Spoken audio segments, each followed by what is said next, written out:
Distinguished guests, please welcome UPCEA President Nancy Coleman.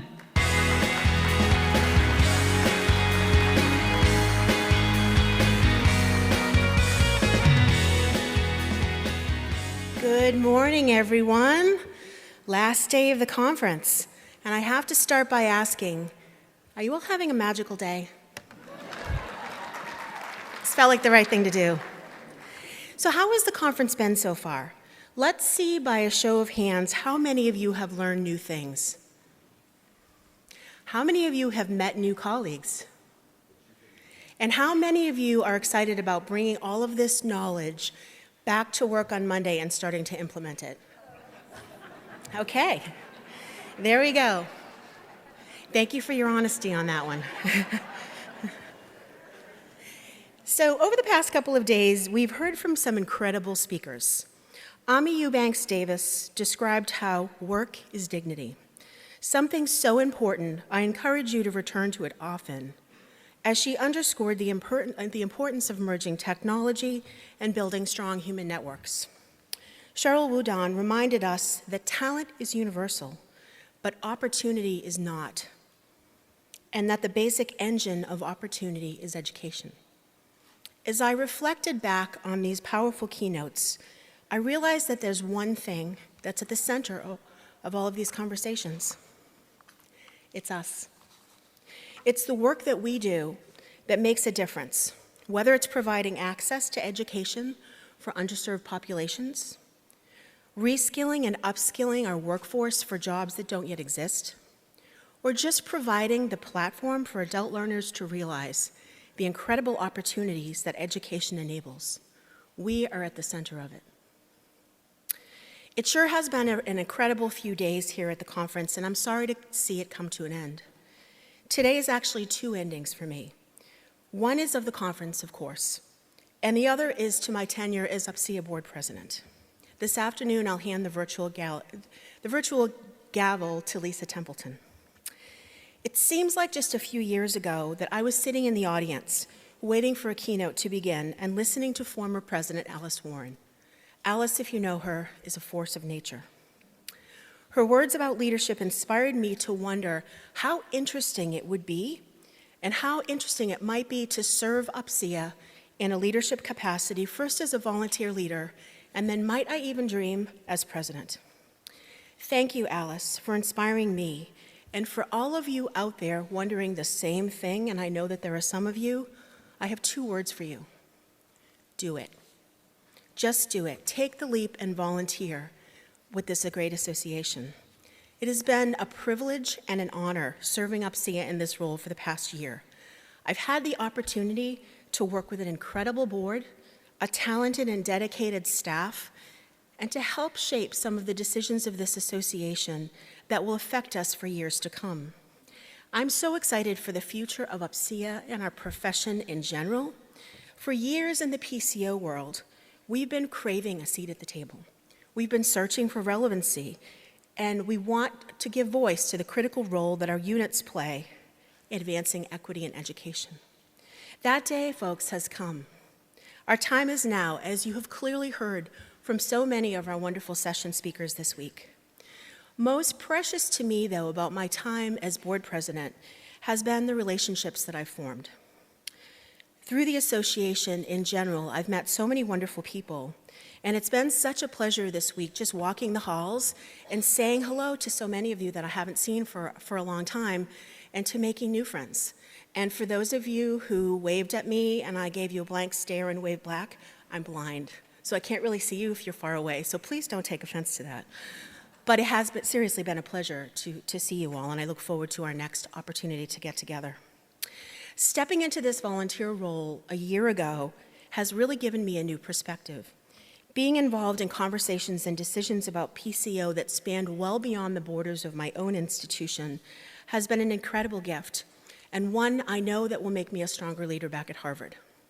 Thank you so much to Bob Hanson, UPCEA CEO, whose frequent phone calls I will miss. Thank you to the fabulous, fabulous UPCEA staff, whose professionalism and support make everything look easy, even when we know it's not.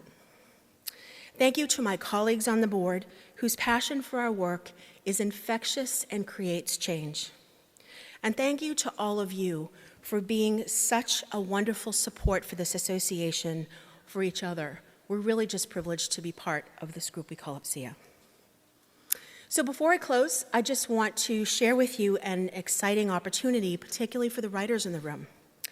Unbound, Reinventing Higher Education, our online journal is opening new roles up for editorial, creation, and planning roles. And we would love to have more volunteers that will help us in crafting that content for leaders and visionaries in higher ed.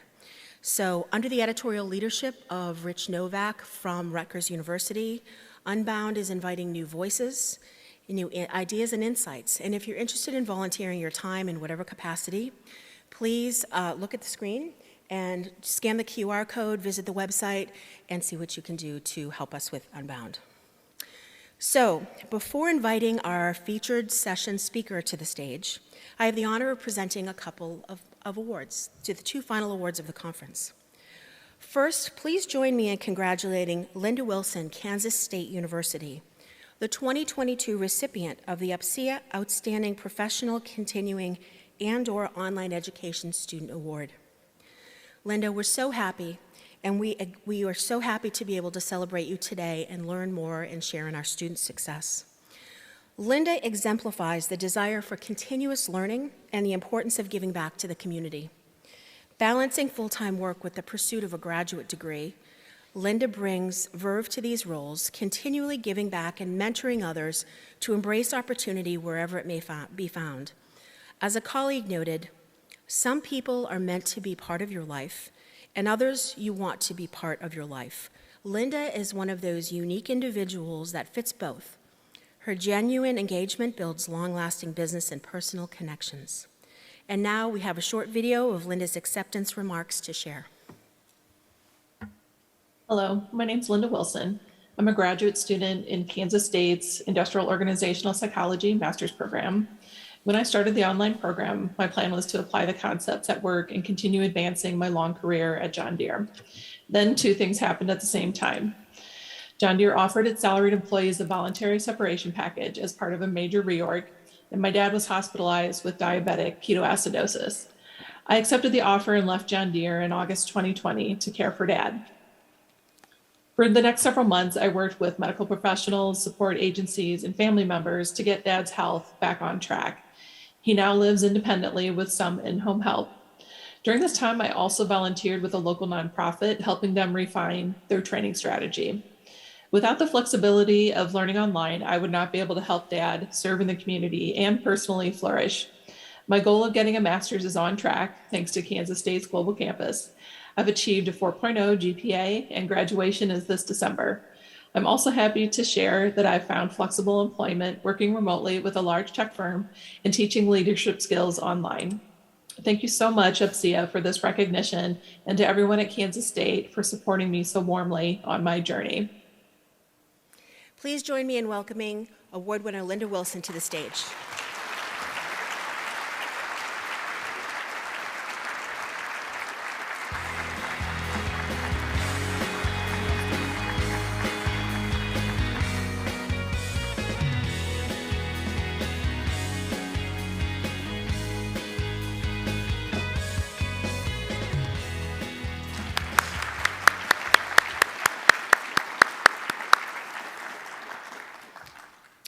Next, please join me in congratulating Paul LeBlanc, the 2022 recipient of the UPCEA Philip E. Franzen Award for Literature.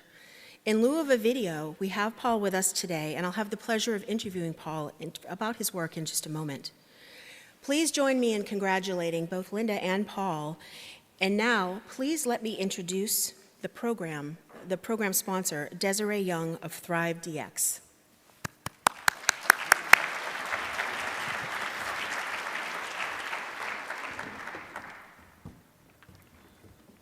Thank you, Nancy.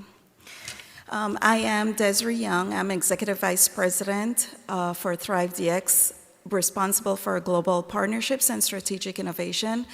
ThriveDX is honored to be here as a sponsor of UPCEA. We are a global leader in cybersecurity training, where we work with higher education and we provide corporate solutions as well. But my honor here is really to introduce Paul LeBlanc.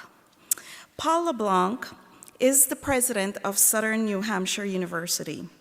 Under the 18 years of Paul's direction, Southern New Hampshire has grown from 2,800 students to over 170,000 learners, and is the largest nonprofit university in the country.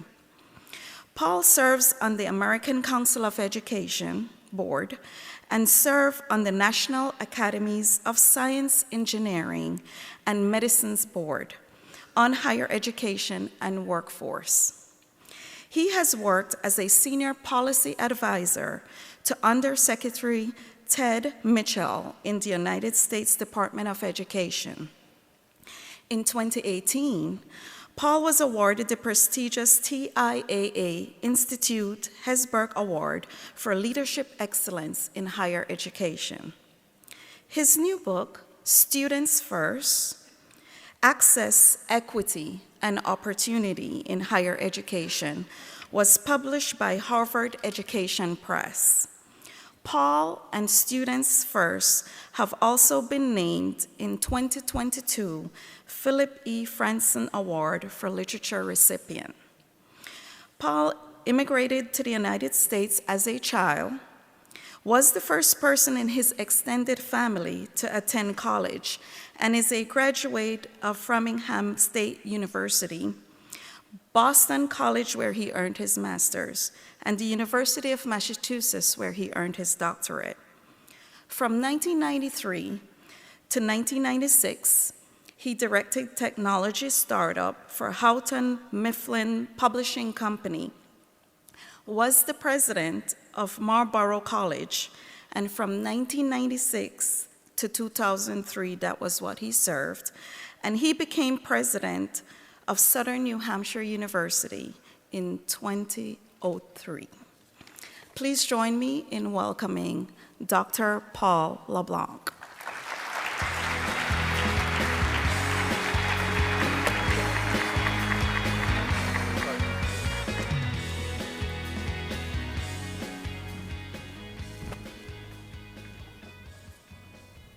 Paul, congratulations on behalf of UPCEA. Thank you so much, Nancy. It's Yes, wonderful. yes.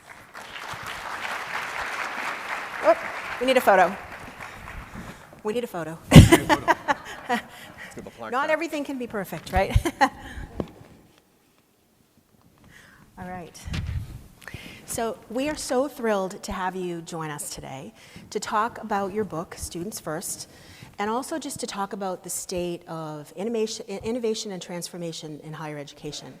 For many of us in this room, you are our hero because we talk about equity and access, and you've actually been able to do that through some of your work. So I know we're all really anxious to hear about some of the things that you have to share with us today. I'm driving the sound guy crazy because my mic fell, sorry. Thank you, Nancy. Thank you for the one, and Desiree, thank you for the wonderful eulogy. I should just go someplace and die now. Lots of old friends in this audience, so it's great to be back. It's great to be back in person. Yeah, so, I'm sorry, I was...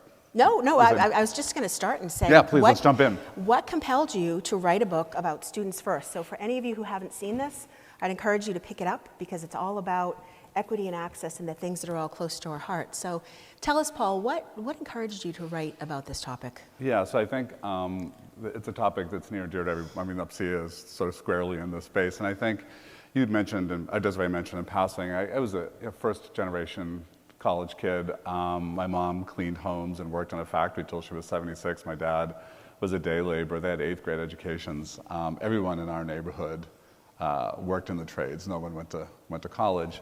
And so I'm completely schmaltzy about the American dream. It was my access to affordable, high-quality education that made the lives of my daughters possible. Lives that their grandparents, if they were alive, could scarcely imagine. And I think my heart's breaking a little bit in that this industry that I love so much is failing too many people. And I think where it was where higher education was part of the solution for so many kids like me, young people like me, it is now part of the problem for too many people. And what am I talking about specifically? 45% of the students who start with us don't finish. We have saddled our students with $1.7 trillion of debt, a debilitating level of debt, more than all debt except home mortgages. I think we have baked in racial inequities in our system, in our industry, and I could go on, but it would be too depressing. So this is really about system reform and how we make higher education part of the solution again, because I have a heartfelt belief, conviction, that it is the difference maker for those folks that are being increasingly left behind in our society, with real dangers to our democracy, real dangers to our society at large, I think. Thanks, Paul. So many of us in the room, many colleges and universities would say that they already put students first. How does your book challenge that thinking? So I think, we all come to this work with a calling, and I think people say that and they believe it, and folks, but if you take a look at the data and if you take a look at the structures of how we've built our industry, as if we had agency, right? Most of us came into this industry, into this work with a calling, but we came into a system. And that system is really, in some ways, one that favors privilege. It favors white privilege specifically. And I can give you good examples of this, but the one that's principally at the target of this book is the credit hour. So Amy Lightnin in her seminal paper called Cracking the Credit Hour sort of set the foundation for this. But we have based our whole industry on a measure of time, which isn't very good at telling us how people have learned. It's very good at telling us how long people have sat. And in that measurement of time, we have now sort of permeates what we do. So it's the way we unitize knowledge, it's the way we allocate physical resources, how we schedule classrooms, how we talk about faculty workload, et cetera, et cetera. But it's not a really good measurement of learning. And it's deeply inequitable in that low-income people and underserved learners don't have time. Time is a function of privilege. The more privilege you have, the more time you control, and in many ways, the more time you have. So really simply, if you don't have, if you work in retail or if you work in fast food, you may not even know what your schedule is next week. So we're going to tie you to a Wednesday at 5 o'clock class schedule, a time and a place. But more so, even more fundamentally, if you don't have a washer dryer in your apartment, it just takes longer to have clean clothes. I don't even think about that. I throw a load of laundry in as I go and refill a coffee cup during the day, if I'm working remotely at least. And if you don't have a car in America, it's for many people harder. It takes more time to get, everything takes more time. Basic life takes more time. And yet we have tied learning to time in so many fundamental ways, including quite specifically the basis for $157 billion of federal financial aid every year. So I'm really arguing for a reform that ties us back to genuine measurement of learning and in ways that recognizes people's learning, the learning that so many of our collective students bring to us, and in ways that allow them to give them more flexibility around the thing they have the least of. If that makes sense. Yeah. And I was noticing, and I'm sure you were too, as soon as you said time, butts and seats and time and seats, there was a murmur in the crowd. Yeah. Because many of our institutions have a challenge with how do we measure that and how do we report it and how do we do it in a meaningful way that makes quality education. And it really gets at what you just said, Paul, is that that tension between inequity and time. Yeah. Yeah. So, for sure. Can I tell the story? Yeah, please do. I was going to ask you. So the book opens with the story of a woman who I call Miriam in the book to protect her identity, but I met her in Boston. She was taking our competency-based program, which is a non-time-based program. It's a self-paced program, a direct assessment program. And when I met her and I was looking at her transcripts, it was littered with F's and W's. And Miriam was a single mom from the poorest neighborhood in Boston, not a whole lot of social capital, and at the time that I met her, she had a 7-year-old daughter with chronic respiratory illness. And when I asked her about her academic experience, what she said is that every time her little girl gets sick, she would miss 7 to 10 days of school. So she'd fall behind her assignments, she'd miss exams, and she could never catch up. So if it was early enough in the term, she would take the W, the withdrawal, and if it wasn't, she would take the F, and that she was using up her total Pell Grant eligibility and not getting any further in life. And when we put her in a self-paced program, she used this wonderful phrase, she said, "I'm the calendar." So whenever her little girl got sick, she just hit the pause button. There was no penalty. She wasn't falling behind. She set the pace. Well, Miriam raced to her associate's degree, and now she's well on her way to her bachelor's degree. She's really smart. and really gritty, right? But I remember when I read that transcript, and I feel guilty for admitting this to you, but I thought, maybe Miriam's not ready for college. Maybe she's not well suited for college. Reality, college wasn't well suited for Miriam, right? We were forcing her to a system that doesn't serve her. So that's the inspiration for the time observations in the book. Yeah, that's a terrific story. Thank you for sharing that.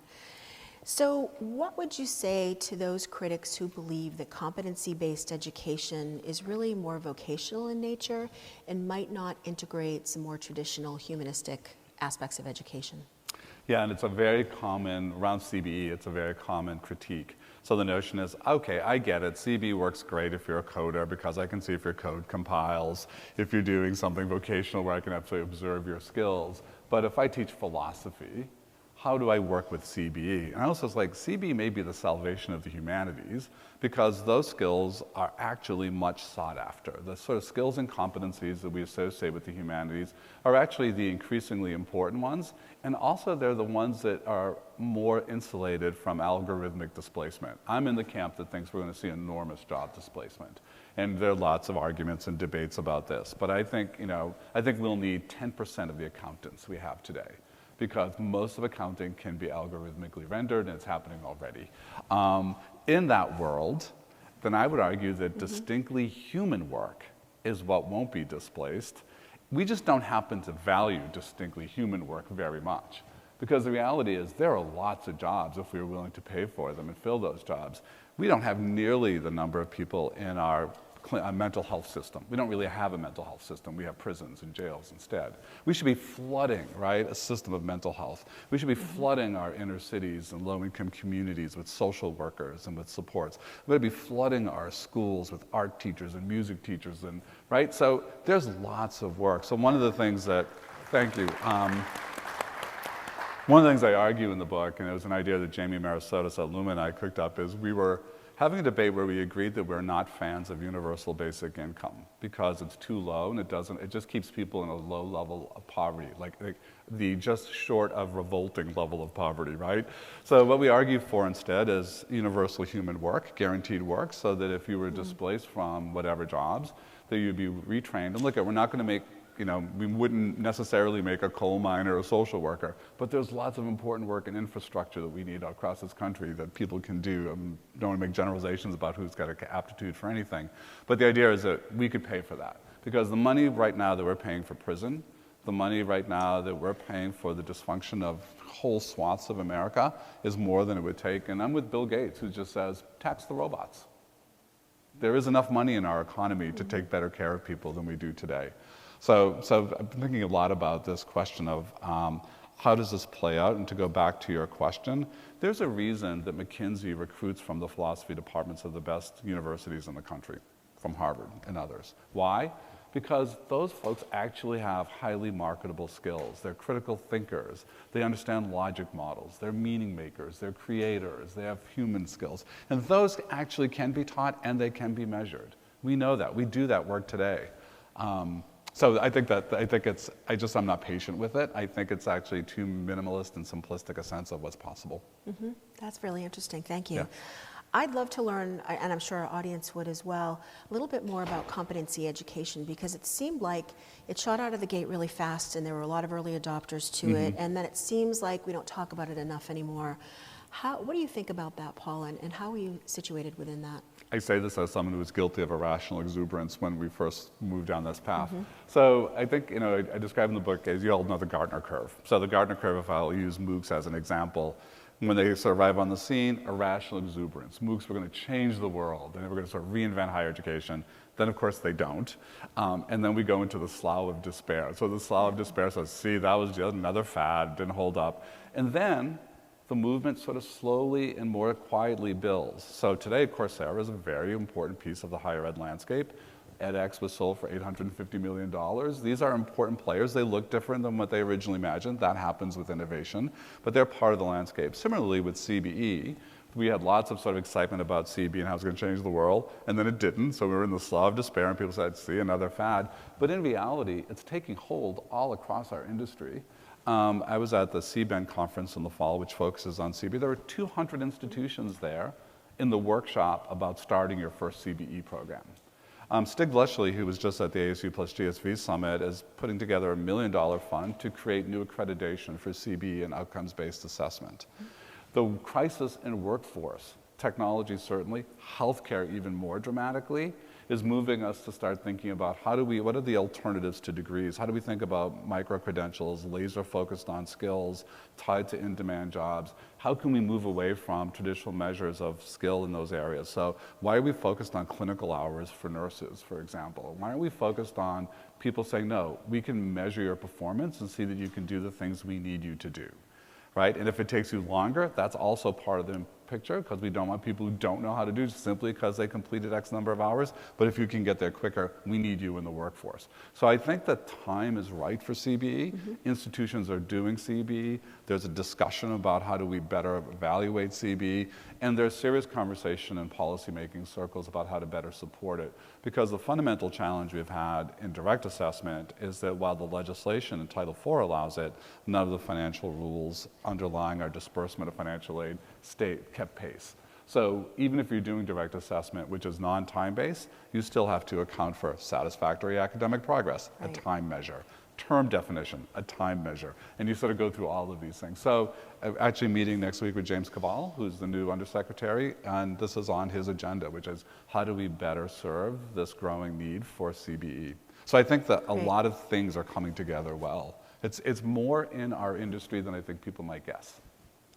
Yeah, and it's not talked about that much, but it's still happening, and it's happening in great ways. Yeah, It's and I think making I a hate the difference. name. I mean, I use it in the book because people know what you're talking about. But if we, one of the hard lessons when we launched College for America, which is our CBE program, is that no one knew what competencies were. Like, it's an industry term of art, but students didn't know. I was like, well, where are the courses? And so what we should have called it was skills-based learning or project-based learning or some other things, because all of those things are true, and they're just more familiar. Right. So along those lines, in the book you talk about demonstration projects. Yeah. Can you tell us what those are and your thoughts on them? Yeah, so we won't change. I mean, this is a hard industry to change, as you know more than most people. But just keep in mind that the Federal Financial Student Services, the part of the government, part of the Department of Ed that does financial aid, they still run on mainframes with Fortran.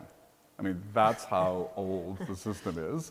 And regulation, as you know, is harder to change. If you take a look back at the reauthorization of Title IV of the Higher Ed Act, the number of years now between each reauthorization is getting longer. And of course, as you know, we're paralyzed in government right now. So we're a very difficult industry to change. And I don't think we can call for like an overnight revolution in how we think about higher education. But we can create safe spaces for innovation. And there are ways of doing that. So under Arne Duncan, the department exercised something called experimental sites authority. Experimental sites were never meant to be used the way Arne used them. They were really meant for little tweaks in the financial aid system. But he used that authority to support CBE, for example, and a whole bunch of other experiments. But the other big powerful one is called a demonstration project. The demonstration project actually doesn't come from the administration, it comes from Congress. So Congress can launch a demonstration project. How many of you in the room are at institutions that offer fully virtual degrees online? So most of you, many of you, most of you. We had something for a long time called the 50% rule. So the 50% rule said that at least 50% of your education had to happen in person. And it was a demonstration project in the 90s that Congress passed that said we will waive that limit. We'll waive that cap for a select number of schools who want to offer more than 50%. And it's the first time you had schools that offered fully virtual degrees. It was that opening, it was that experiment that opened the door for online education as we know it today. At the time, most not-for-profit higher ed looked down their nose at online, and they ceded that territory to the for-profits. So at their height, as you remember, Phoenix was 500,000 students, for example, enormous, and they educated 12% of all American college students. So at their height, they're very like, now not-for-profits, many of you in this room, I like to think my institution has helped, has taken that market back, and the nonprofits now dominate the online market. It all goes back to a demonstration project that just changed our industry, and it really helped all those students who no longer had to think about leaving work, grabbing a fast food dinner, driving to a campus, and being in person at a certain time for a course only to get home and miss their kids who have already gone to bed and get up the next day and do it all over again. So it just changed things. And that's why today the students most of us serve are now the definition of the American college student. In our popular imagination, we still think 18-year-olds on campus, but as you know, that's not the case. Absolutely. And I went back to a demonstration project. So in the book, I call for a demonstration project around rethinking financial aid so we really can unleash CBE the way that I think we could. So, Paul, one of the things I loved about the book was all of the student stories that you have. And I know that you told us one, but can you share, is there one that's your favorite? Because we love to hear about our students. So we have one a refugee student who was resettled in the U.S. We do a lot of work with refugee populations in Africa. He came to Boston. He went to one of our partners. We do a lot of work with partners. So he went to Duet in Boston. His name's Franklin. Franklin did a great job there. They placed him in an internship at one of the, and forgive me for not remembering, it wasn't Fidelity, but one of the large financial services firms. He did not do well. He struggled understanding how to be in the workplace, how to be present, what professional demeanor looked like, et cetera. Remember, this is a kid who grew up in a camp. I mean, no sort of normal sort of benchmarks for how to operate. But God, sometimes for all of us, it's one human being who sees beyond. And there was one manager who gave him a second chance. And the Duet team worked with him and worked on his workplace competencies, really quite your professional competencies. And he excelled. And he finished his degree with us. And he's now at Harvard Business School. That's terrific. Yeah, congratulations. Refugee camp to HBS. That's great. Amazing story, right? Yeah, absolutely. Yeah. Yeah. Yeah. And we've heard so many great stories about our students over the past couple of days, and it's always great to hear more. It keeps us going. It's energy for us. Yeah, our first student in that program, can I tell this? I mean, Yeah, we please weren't do. reading. Go ahead. So Zach Sherman, when we launched College for America, it was with a lot of trepidation, like, did we get this right? We've never done this. This was the first direct assessment program in the country. There were a lot of critics who were watching closely. And we had bets on that first cohort and who was going to complete their associate's degree first. And we had a group of students who were racing along.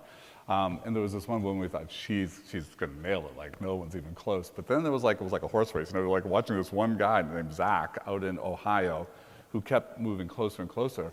And then it's like, he's going really fast. Like, did we get it wrong? Are we making it too easy? Did we give it away? And so we looked really close. We didn't tell Zach, but we were combing through the platform and we're looking at his assessment, how much time was he spending.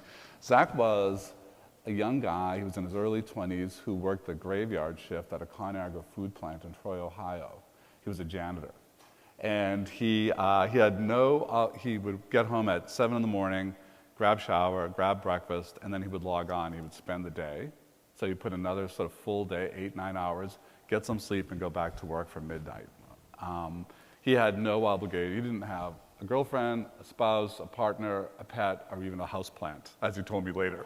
So he had nothing he had to care for, right? And he had an incentive. His boss said, Zach, you're really good at this. I'd love to make you a supervisor, but you have to at least have an associate's degree. So he had a payoff. He had an incentive.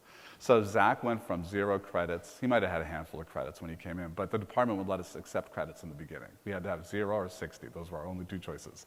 So he had no credits with us, and he came in and he finished his associate's degree in 120 days. Zach was super smart. He worked ridiculously hard on this. He had always chafed in a traditional classroom. He might have been kind of a savant, actually.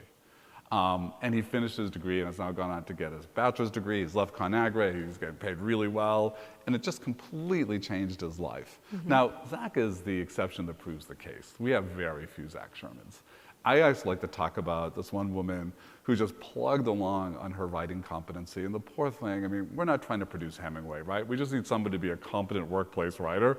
But she struggled and struggled and struggled. And I think it took her almost 2 years to master that competency.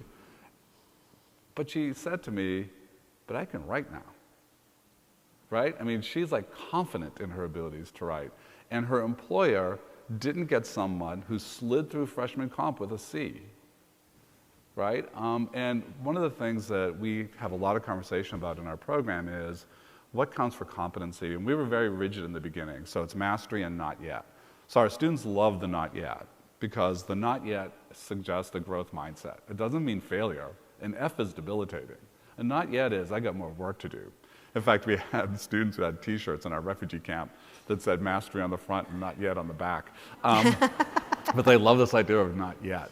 And I think we will move in our next iteration to talk about proficiency versus mastery. But the thing that employers have loved about this is, and I ask this question all the time, have you hired somebody from a really reputable four-year school that doesn't write very well? You know how many hands go up? Every hand goes up. And you can do this with quant skills, et cetera. And what they love is that we can stand behind the claims for our learning. Now, this actually, if you think about it, portends some challenges, because it means if we're going to be really rigorous about assessment in the ways that we need to be in high-quality CB, you could actually see persistence and graduation rates go down for a while, because you're not going to let people slide by. You know, I always say, I don't want my pilots to be good at everything but landing. Like, landing is really important too. Yeah. Like, don't give me an 80. Right? Exactly. And in reality, where our life matters, we tend to be very rigorous about assessment. It's why nursing is hard. It's why being a doctor is hard. It's why being a pilot is hard, because we won't rely on your GPA. We don't trust grades in America anymore. We know grade inflation. The research is quite clear on this. So in the places where our life matters, we make people go through additional exams, and you may take your boards, and then you do clinicals. And what are clinicals about? What's a simulator about? It's the ability to watch, an expert person to watch you perform. And at the heart of CB assessment is performative assessment. And this is something that I think we really struggle with in higher education today. So the title, there's a whole chapter on assessment. The title is The Hardest Work, because it really is. Excellent. Yeah. So, Paul, this is not a question that we talked about, but I have to ask it anyway. So, I see the bus. I want a bus. I think we all want a bus, right? Can you tell us about the bus and the work that you've done with your students? So the funny part of this, we did this in a couple of ads, and it really got a lot of attention. It was almost 10 years ago, coming up to the anniversary of that ad campaign. And we still get students who email saying, hey, I'm finishing up in a couple of months. How do I get on the schedule for the bus? Right. I'm like, you know that's not a thing, right? That was a commercial. On the flip side of that, it did begin this tradition of delivering diplomas to people when we can. So my family and I were on vacation in Hawaii, and I'll get to the bus in a moment. We were on vacation in Hawaii, and I got a call saying, hey, we just found out that we have the oldest college graduate in America. She's 92 years old, and she lives in Honolulu. You're going through, would you mind? So we called, and we arranged this very 11th hour thing at the Hyatt, and they heard her story, and they comped the party, the graduation party. And all of our local students came, and we had alums come. It was amazing, and she's 92 years old. The best part of this is, her name is Amy, with a great Boston accent. She had originally come from Boston, still has a Boston accent. I said, Amy, what are you going to do now with all your free time? You finished your degree. And she goes, oh, no. She goes, I'm in the master's program already. And she said to me, with a great, I was like, what am I going to do, sit around and watch Netflix? That's awesome. I was like, I'd sit around and watch Netflix, but no, you should go graduate. So I think, our folks are sitting around, we were talking about the fact that so many of our graduates have busy lives. I mean, at the time, and the demographics have changed, and I'm sure they have for you as well, we could talk about that. But at the time, our typical student was a 30-year-old with 2 kids, a job. 86% had credits from, 80% had credits from 2, 3 other places.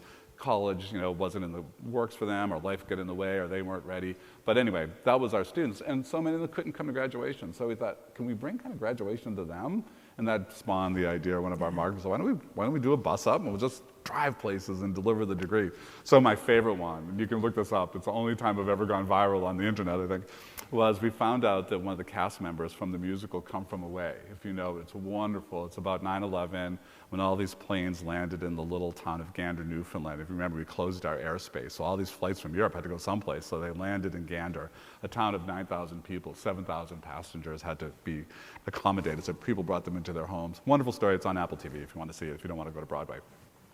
But we found out that one of the cast members had completed her degree with us when Broadway was shut down. And our social media team reached out to the theater and said, our president's in New York, kind of the same story. How about would you like us to bring a diploma over? And we could take some pictures, and we could do it during one of the rehearsals during the day or something. They said, no, let's do it at the performance. Let's do it during the curtain call. So they comped us these seats. This was about 2 months ago. We come to these seats, we go, and I get sort of tugged on the shoulder and brought around to backstage. And at the end of, when the lights were on and they're doing their curtain call, one of the cast members said, hey, everyone, we have a little special treat tonight. And it told the story about Emily Walton, who finished her degree, said, SNHU President Paul LeBlanc is here to defer to Paul. Tears are coming down her cheeks. Cass goes, the audience went nuts. It was such a good feel-good story. And then it made CBS Evening News and Inside Edition, and Sarah Bareilles tweeted it, and she's got millions of followers, and it just took on legs of their own. So the little coda to this is I tweeted something about the fact that my father, who was a laborer, an unskilled laborer, worked on that airport in 1939. So I now have an official invitation from the Gander International Airport to be their VIP guest to do a tour of the airport in Newfoundland when I next find my way there. That's terrific. Yeah, but the delivery of degrees, and just today I talked to one of our advisors. We haven't talked about what makes our model work, but for me, our advisors are a secret sauce. We call them academic advisors, but they're really life coaches, and they're there with you and make you feel like you matter, and they lift our students up to be with them on that journey. And one emailed to say that she has a student who's 2 courses away and is dying. She's terminal. And we said, let's look at her resume, let's see how we can get her across the finish line, and we're paying for that advisor to fly out to Texas to deliver that diploma. That will never be in a commercial. Those are the better stories. The commercial stuff is fun, but those stories, that's a real advisor, taking time, and we'll pay, of course, but to do this for this person because it matters, right? It just matters so much. That's incredible.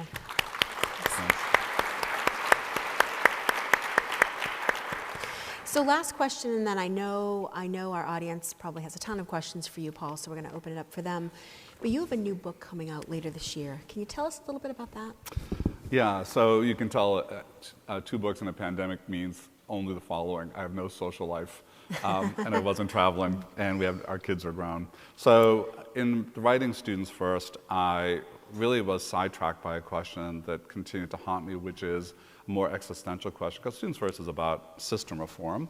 But the question that was sort of haunting me was, why is it that there's so many of our systems in the United States and globally that are designed to lift people up so often dehumanize the very people they're meant to serve? This happens in healthcare all the time. It happens in K-12. It happens in criminal justice. I mean, they don't even pretend anymore to lift people up in criminal justice. It happens in mental health.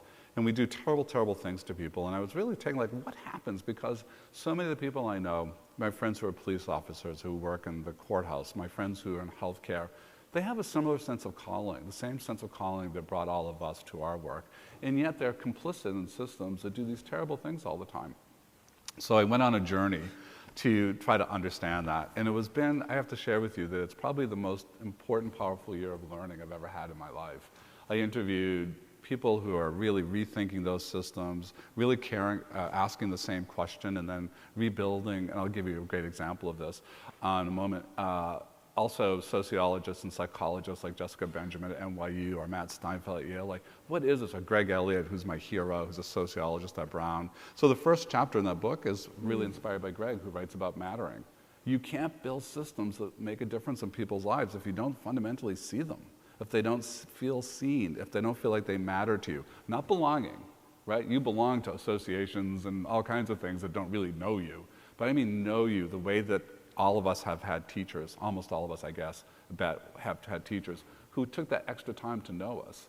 And not to know us just as a sort of category in a system, because that's part of what happens. Systems want to put people in simple categories, simple slots, but know you in your multiple stories, right? You're not just Nancy, the sort of person who heads up Harvard Extension at an esteemed university. You're also Nancy who has a life story, who may be a parent, who may be a spouse, who may have trauma, who may be a cancer, who knows? But all of those things, right? In the best systems, really, all of these innovators are putting human relationships at the center of what they're doing. So let me give you one quick story about someone who was shocked by how bad things could be. In the book, there's a story about what he did. But Lawrence Barrett's, Ruth Watkins, who was a University of Utah, a wonderful person, put me on to this story. He was the CEO, the system head for the University of Utah healthcare system. And his wife had a sudden and unexpected attack of kidney stones, which apparently is terribly pain, the worst pain possible, right there with childbirth, apparently. And he brought her to the hospital, and she proceeded to have a terrible experience. So bad, I stopped him and said, Loris, wait a minute, did they know who she was? He said, yeah. So imagine some poor schmuck off the street who doesn't have any of those connections. So he set out to find out what's wrong. how does this happen in the system that I lead? And he really owned it, like, mea culpa, this is me. And one of the things he discovered is that there was a whole department that collected patient complaints and didn't forward the letters to anyone. Oh. So he had them literally dig them up and spent like a week reading them.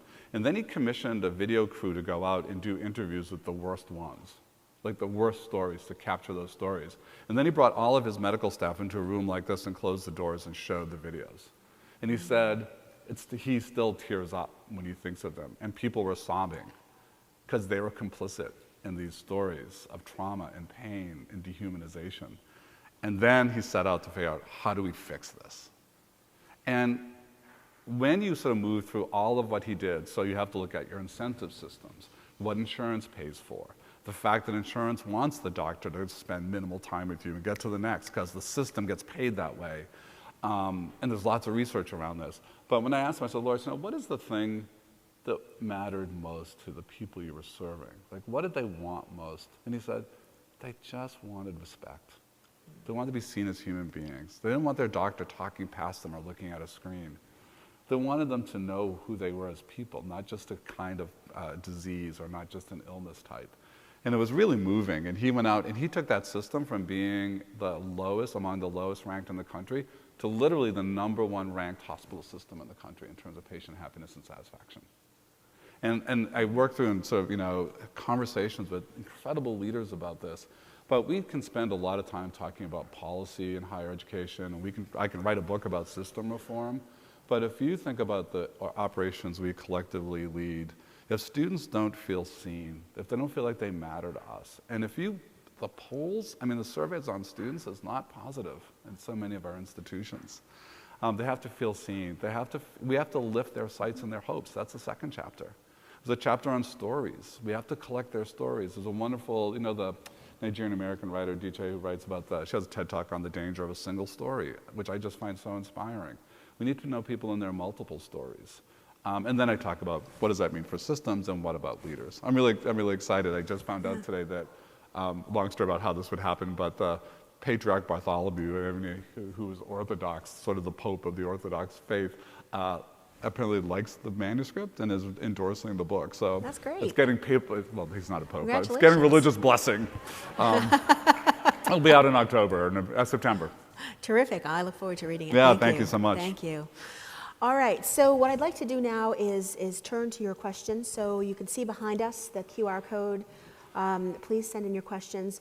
While you're doing that, we're going to turn to the staff to read some questions to Paul. But I'm going to ask you the first one, Paul, because we haven't had enough time together.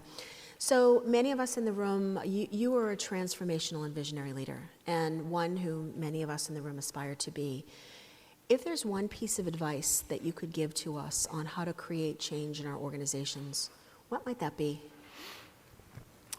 So our organizations are hard. Higher ed's hard. So I alluded to this earlier. I think you have to create safe spaces. It's very hard to change the whole organization. Mm-hmm. So when I talk to my colleague presidents, like, where are your safe spaces? When I talk to folks at the department, like, do you allow safe space for experimentation and change? Give people permission to break rules. It's kind of a Clay Christensen thing, right? There are 3 ways of thinking about innovation. To my mind, there's innovation that improves the quality of what we do, and higher ed's got a great story on that, frankly. I think if you just look at the way we've deployed technology, learning science, all the stuff we do, great. There's another one that's about efficiency and savings, et cetera, et cetera. We do all of that. We're just not very good at leveraging that very well. We're too egalitarian. We're too nice. If we're in the not-for-profit world, we don't get ruthless enough about every dollar mattering, for good or bad. And then, but both of those, whether you play the game better or whether you play the game more efficiently, they're both about playing the game the same way. The third bucket is the hard one. It's when you want to change the rules of the game, when you want to play very differently, whether you're asking your institution to do that or whether you're trying to play differently than the rest of the industry. So in that case, as my old friend Clay Christensen, whose work I'm sure, was on my board, he would say that's when you have to create separate safe spaces for experimentation. That's where you give people permission to break the rules. That's where you buffer them. So on one level, that's a kind of strategy and system question. But I think on another level, and Desiree and I had this conversation right before, when she said, when you think about the scaling, we went from 2,500 students to about 180,000 now. The critical piece was actually listening to our students. Clay's other body of work, which is less well known, is his Jobs to be Done research, where we really listen to what is the job that students need us to do for them. So I ran into a student, and it just like made my heart go flutter the other day, and I don't remember what the context was. Oh, he goes, I'm enrolled in your school. He goes, I love it. Like when I was enrolling and I told them I had credits, they went and chased down all my transcripts for me, and you guys paid the $10 for each of the transcripts. And I said, yeah, we do that. We did that very early on. And look, it's very popular to bash Phoenix, but the reality is early University of Phoenix taught us lessons. That was one of them. That was a practice we just copied from them. They actually cared about students, but it was really about like knowing what was hard for our students, what gets in the way, how do we design in a way that really matters. So we have a whole team that just does voice of customer work, voice of student work. And we're constantly, and the thing is, it's changing. Like right now in front of us, it's changing because of the pandemic. So one example is, I said coaching is a really huge part of what we do, and that's like getting on a call with a student. Guess what people don't do anymore? Pick up their phones. Right. Like, when was the last time you picked up a call on your cell phone or any phone that you didn't recognize? Well, it's not my mother, my kid, my husband, my wife, blah, blah, blah, blah.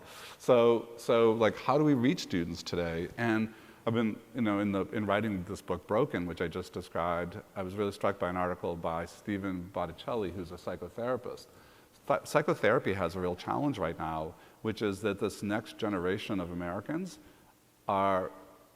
the evidence suggests that they're much less willing to be in sustained relationship.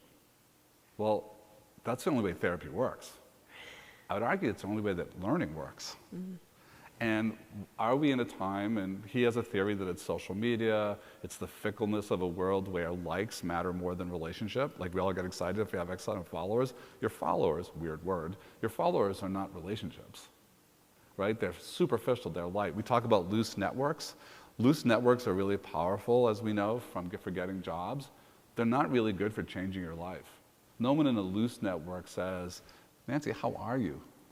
Like, what's the thing that's, what's the thing that keeps you up right now? Not as an employee, but as a person, right? So at the heart of all great learning is a relationship, and I think part of the lesson in that book. And so I think, for us, we shifted our focus from product to relationship. If you ask, what fundamentally did SNHU do early on, higher ed loves to talk about product. Product being curriculum, our programs, our learning delivery. That's product. And we'll spend enormous resources. People will spend millions of dollars. We will have curriculum committee meetings that go for tens of years to talk about how to reform our gen ed program. But we really shifted and said, let's instead focus on relationship. So let's make the primary advising relationship with a professional advisor, not with a faculty member, because there's a different faculty member every term. But what if your advisor was with you through the whole of your experience? What if you had a sustained relationship? And honestly, the most emotional, moving moments at graduation is when advisors meet their students. Absolutely. So, sorry, long answer to your short question. It's complicated. And then I think, I can tell you that the last part of this new book was the hardest to write. And it's even hard to say out loud because oh my God, I'm getting into some weird new agey mishmashy thing. But talk about, as a leader, about love. I don't know if you can lead effectively without love. And it's, do you manifest a genuine love for the work, but more importantly for the people you serve and for the people who work with you in the work? And there's a wonderful guy named Howard Brodsky who is one of the great global leaders in the cooperative movement. Not like the hippies in the grocery store at the corner, but like global cooperatives that are really pretty amazing. And I think they are one of the alternatives to unfettered capitalism. Longer story. But Howard talks a lot about this, about sort of the love in the work. And it's not romantic love, obviously. It's a different thing. But we don't ever want to talk about that in conferences and in leadership seminars. But I don't know anyone who's a great leader who actually doesn't also lead with a big heart. I just don't know anyone who's, in my view, that does that well. That's a great point. Yeah. Thanks, Paul. Sorry, that's the new agey wishy-washy. He's been too long in the pandemic in isolation, as you can tell. So answer. And important, so thank you. You're welcome. So, do we have some questions? We sure do, folks. Thank you so much, Paul, Nancy, Desiree, Linda. Congratulations. I will say two very brief comments first. I'm so grateful that we are capturing this. I think I can speak for everyone in the room and out of the room that we've captured this conversation, so thank you. I also thank you because I think your work helps us to feel seen. And if we feel seen, then we can help our learners to feel seen. So thank you. Thank you for all that you do. I do have some great questions that have come in through our QR code, so thank you to the folks that are in the room. I'm going to ask you to move a bit away from sort of the feel-good to talk about tension, as you knew I would. Can you comment on the tension, and I love that we've used that word, between traditional campus culture and the learners and staff that want more remote work or online opportunities? For example, our presidents want us to return to the before times, an older version of normal, when perhaps we really should be resembling what you're doing. So every organization in the country is grappling with this change in work. So I also say to our folks, the world has clearly changed. If you haven't read Pale Rider, my favorite read of the last month, written in 2016 about the epidemic of 1918, you should read it. It's prescient. It feels like she must have wrote this, right? But the big takeaway in that book is the world didn't go back. There is no sort of, pre-times, right? The world changed after that. So we're in the middle of it. We don't know how the world's going to change, but it's changed. Mm-hmm. Our student behaviors have changed. I gave you just a couple of examples. Those aren't the only ones. Persistence is down across the country. Everybody I talk to in other institutions are talking about. Why?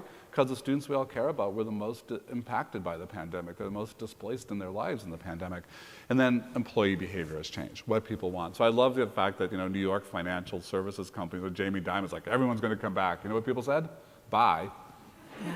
Right? And the first question when we hire today that we often hear is, what's your remote work policy? That's the first question people want to know. They will demand, we will not go back. Now, look at there, I mourn some of what's lost in that, and what I hope we'll do is sort of settle. I think the pendulum is still swinging, but that we'll settle into a more flexible hybrid mode, and that we'll give people a lot more flexibility. And look, I get it, right? We have so many advisors who are younger parents. Now all of a sudden we've given them back an hour. If they had a 45 commute, we gave them back an hour and a half every day.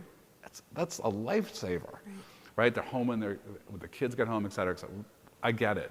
And there's a really wonderful opportunities we're trying to explore, which is we can now recruit from much more diverse communities that look more like the students we serve than the places where we do operations right now.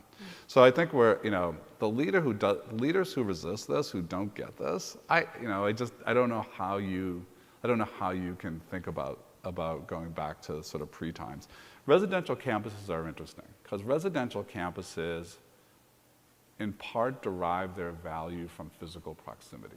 Students want to be in an intentional learning community. It's not clear to me that they want their learning physically in a classroom.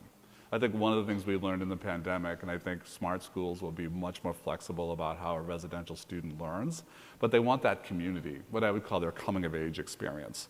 As you know, the research on high impact practices, you'll never see the classroom come up as a high impact practice. Right? So I think there will be a desire and a demand signal from students who say, I want to live on a campus, I want to have a campus life, I want that coming of age experience, and I want a lot of flexibility about how I get my learning. So that's, for me, is the model, and then that's going to have lots of implications for staffing and how we think about that in the future. Fantastic. Thank you so much for that. Moving back to our questions from the audience, and I agree with this statement. You are a great visionary, and you inspire us. There's a question coming. Well, that's awfully nice. What's the number one operational challenge that your team struggles with? So for the first part of that very nice thing, this is the notebook my wife gave me. You won't be able to read it. It says half-assed ideas. So Amy, I'd like you to give her a call if you would and tell her how inspirational and so brilliant I am. But I think my team, what do we struggle with? So we all work in an expert culture. So healthcare is an expert culture, if you know this phrase. It means that people accrue status and move through the organization by being really, really smart. And we've all been in rooms with fellow academics who spend most of their time trying to show you just how really, really smart they are. And a lot of academic debate is about, I'm smarter, I'm going to debunk. And look at when really smart people go after each other, it is a hard process, but it distills, right? You get lots of good thinking. But the problem with expert culture is that people are really lousy at saying, I don't know, or I need help. And I am really distrustful in the world we live in today, in which so much is changing so fast, of people who think they've got the answers. So we've spent a lot of time over the last couple of years talking about what does it mean to be a learning culture? What does it mean to harness the smarts that exist up and down the organizational hierarchy? How do we move leaders and managers away from being the dominant personality in a meeting? How do we get them to empower people? Everyone talks a good game about empowerment, but people get their hands slapped all the time in higher ed. Don't you dare cross that boundary. My area, my authority, my governance. So we've been experimenting with things like communities of practice. So I'll give you just a very quick example. After George Floyd's murder, I authorized with the support of the trustees a $5 million social justice fund to focus on three things. What do our students of color need right now in this moment? So we did emergency funds, we did trauma counseling practices for all our advisors, all kinds of stuff. What does it mean more long-term to be a student of color at SNHU, and what does it mean to be an employee of color at SNHU? And it turns out we're not that great at either of those last two, or we're not as good as we'd like to be. Instead, so what I would have typically done in the past with that $5 million is brought in our head of DEI and brought in a bunch of people and maybe got a consultant, and we would have spent some time and we would have announced to the campus how we were spending that $5 million. And we would have got a lot of applause. Like, people felt good when I announced that we were doing this fund. But we did something that was much slower and messy this time. We created 3 communities of practice for each of those questions, 20 people each. We trained the facilitators, and then we put an open invitation that said, we don't care what you do for your work. If you care about this topic and you have 2 things, credibility, everyone else knows you care about this topic because you seem to be smart about this, and demonstrated passion. So you actually do the work. You're not just opining, you have demonstrated the work. We want you to be on this community of practice. And it took longer, but they came back and said, this is how we should spend the money. And we said, yes. And the difference was we had much better thinking. These are people in the work, frontline, every day, right? They're immersed in these questions. They distilled, they talked, they debated, they found the evidence to support their recommendations. And when we gave the green light to that spending, they owned it. They owned it very differently than if it was a dictum from on high that said, hey, everyone, feel good about this. We're going to do these 3 things. So these sorts of practices, I think, are really important, and trying to find more tools. So a couple of books you might want to take a look at if you haven't read them already, but a really important one for me has been Humanocracy, which is really how do we move away from hierarchical, traditional, top-down, command and control organizations. And another one is Unleashed, which is written by the 2 women who were called in to Uber when their culture imploded.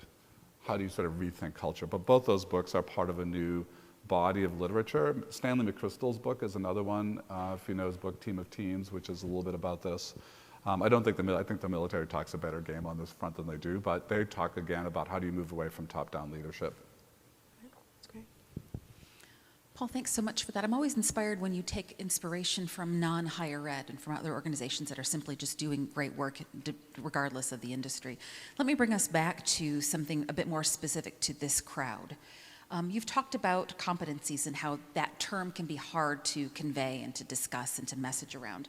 And you noted that skills is a term that we're beginning to hear with much more frequency. Can you talk a bit about the difference between competencies and skills, at least, and how you're navigating that, whether it's internally or externally in terms of your messaging? So we are still debating the semantics of this. Like all new movements, I think you spend a lot of time on 2 things, kind of the taxonomy or classification, so what counts for what things, and then secondarily, the nomenclature used. So we see this in the micro-credential world. Like, we don't have a good taxonomy of micro-credentials, certifications, nano degrees. So we're still working that out, and then we'll sort of sort out the classification system in the language. But in this case, the way I've been thinking about this increasingly is skills, the demonstrable activity, the performance you do. Competency is the combination of skill and the knowledge framework that informs that competence, right? So here's the problem if we focus solely on skills, is that we know the shelf life, the half-life of a skill today is probably 2 to 3 years. Even if you don't change your job is changing out from under you. So we need to build a learning ecosystem in which people can dip in and out for the skills they need. They can only do that effectively if they have the knowledge framework that allows them to understand that skill in a context. So I think we're coming to a more, the we being my institution, we're coming to a more, I think, sophisticated understanding of competencies than we originally had. We were pretty rigidly focused on the can-do statements. What can you do? What's the rubric that demonstrates that? But we know, again, because the velocity of change now is such that people, IBM describes T-shaped employees. So the skill set is the vertical line, and the knowledge is the horizontal. It's the horizontal that allows you to keep retooling. The vertical will keep changing. Love that. Thank you so much. We have a few more questions in the last few minutes that we have, and I promise I'll try to end on a fun one.